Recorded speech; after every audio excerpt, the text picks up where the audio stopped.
Chronicle crew. So we have to pick up one of the tires for the camper that we are hopefully going to sell over the next year. Wish us luck. I believe it took the other guy that we bought it from about a year to sell it the first time. That was us.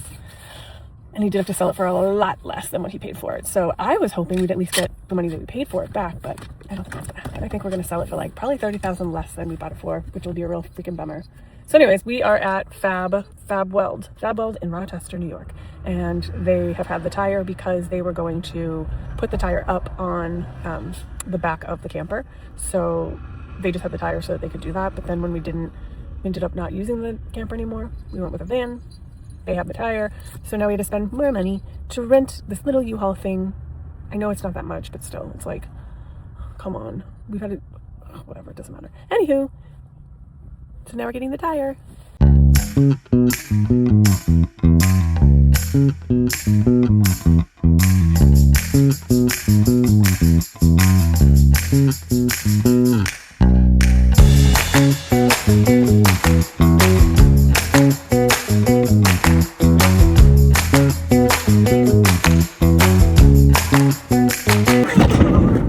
So today we are trying in this mid-winter frost because it's already snowed 3 or 4 days.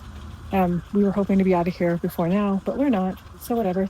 So we have to pack up in the cold. This week I'm getting my SE Brother SE2000. I made a rational purchase last summer. I used it, but not as much as I was hoping, and it was very difficult for me to learn the embroidery portion of the Brother SE2000. So I ended up pretty much using it to sew the whole time, and it's very big and it takes up a lot of space, and because we're going to be moving into the van, I have to sell it. So it's probably around $1,500 all in for the bag and all the products that I had to purchase for it, and I'm selling it for I think $800, $750, which is normal. I put it up for $1,000. Someone offered me $500. We went in half. So I'm getting it ready, putting all of it together to organize it to sell it on Saturday. Yeah. My guy, not feeling good. He's peeping and pooping in the house. He can't make it outside. He's wearing a diaper. It's a lot. We're supposed to be going in that van. So we're at the doctor's, ready to spend a lot of money to figure out what's wrong with my boy. What's wrong with him? He has to wear a diaper. It's giving him a rash. She's going through it.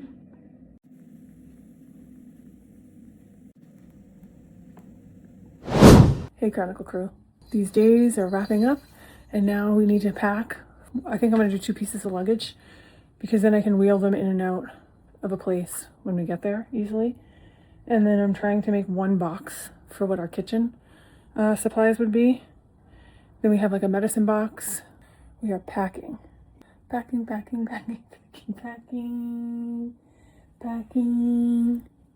Hey Chronicle crew, today is Friday, November 13th? 14th, 2025.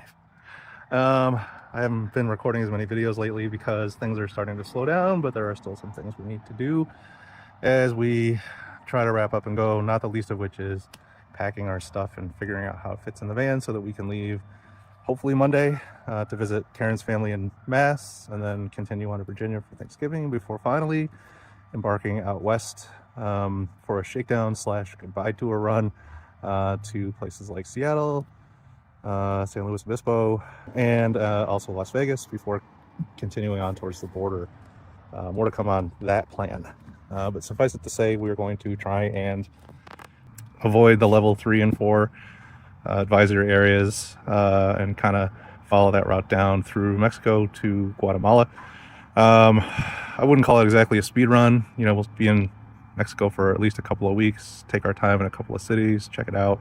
But I guess really the rush is to meet our friend Joel, who's been waiting very patiently down there, although he's had a special someone to take his mind off of waiting for us. So I don't know if he's going to join us or stick around. Either way, it's cool.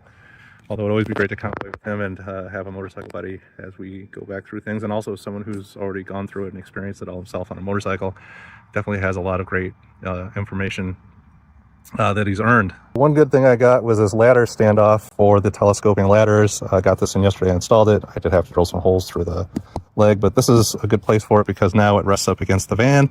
And I don't know if you can see these marks, but this is from the ladder. So I'm going to have to get some cover up. Tried using some spray paint and it was very runny. And that was the spray paint for cars like Krylon or something like that. But this for now is keeping the ladder off the van with this rubber. It stays in there and it still allows this to close. I also have these securing straps. It should keep the ladder attached so we don't fall off. And lastly, here on the roof, this was covered with leaves after the snowstorm we had a couple of days ago. Finally, that panel, the hardware for that panel arrived from White Top Adventures. They said they were going to send it 2 weeks ago.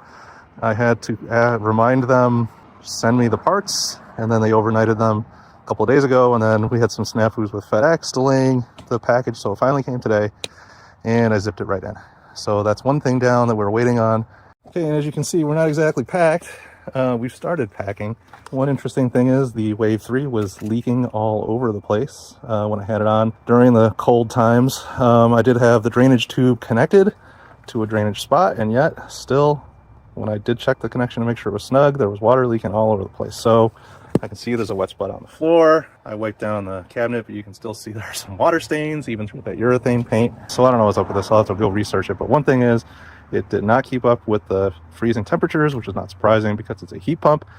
And I think its lowest operating temperature is 41.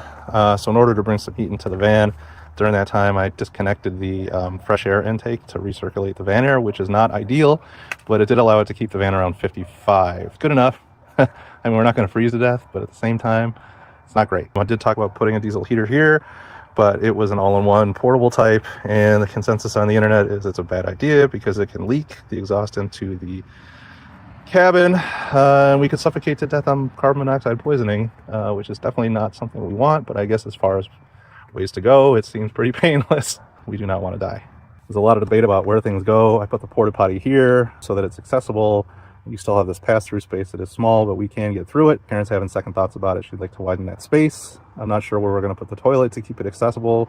Maybe behind the fridge. I don't know if you can see back here. We've got some stuff started at this side. Put stuff we don't need to get to frequently, like the solar panels, the generator, telescope stuff for now. Back here, we'll probably put the things we need to get to most often. One caveat is that we can't open the back doors when the motorcycle is mounted on the mototote. Anything for the most part we need to get to, we'll get to from here. We've decided not to install the DIY sliding tray from White Top Adventures yet. We're going to see how it goes and how we might actually want to use it, and maybe actually do a real installation job and screw it through the floor instead of into the plywood, which some people seem to think will be enough to keep it down. I guess as long as we're not front loading it so much and keeping the weight back, it should be fine. Fridge could end up moving back to its originally intended spot here. Again, I'm beginning to wonder, it's really up to the task for what we need, which means probably installing a diesel heater, although hopefully once we're traveling through Latin America, we'll avoid really extreme colds. I guess there's always altitude, which everything that burns air or uses air to burn seems to have a problem with. So for cooling, I mean, it might do a better job, but at some point we might want to put in a rooftop AC. For now, at least, I did purchase a heated mattress pad. I think it's the Sunbeam Wi-Fi connected one, and I really didn't care about the Wi-Fi connection, but I did like that it had some smart features, and it is a dual zone, so that should make both of us happy. It is not available in an RV Short Queen, I think, but it should be okay. Anyway, that should be more efficient than a heated blanket, since it'll be trapped by our bodies and the mattress and the comforters. This is actually a wool stuffed comforter, but it's not. It's a 4-season, not a winter comforter, so not sure that would be up to the job by itself, but I do have other sleeping bags and whatnot rated to like 15 degrees, which I know is aspirational. Hopefully we'll all do the job as we get out of the United States winter weather and into more mild temperatures in Mexico and Central America, and then on to South America. Anyway, we got a lot of stuff to sort through still. It seems like an insurmountable task. And I'm not very good at this stuff. Karen's way better at it, but she is working a few shifts at some catering gigs for a couple of days. And so the goal is to get this stuff out of this side so that Karin can park her car here, which Mom has graciously allowed us to do. And there you have today's update. Thanks for watching, Chronicle Crew. Please like and subscribe.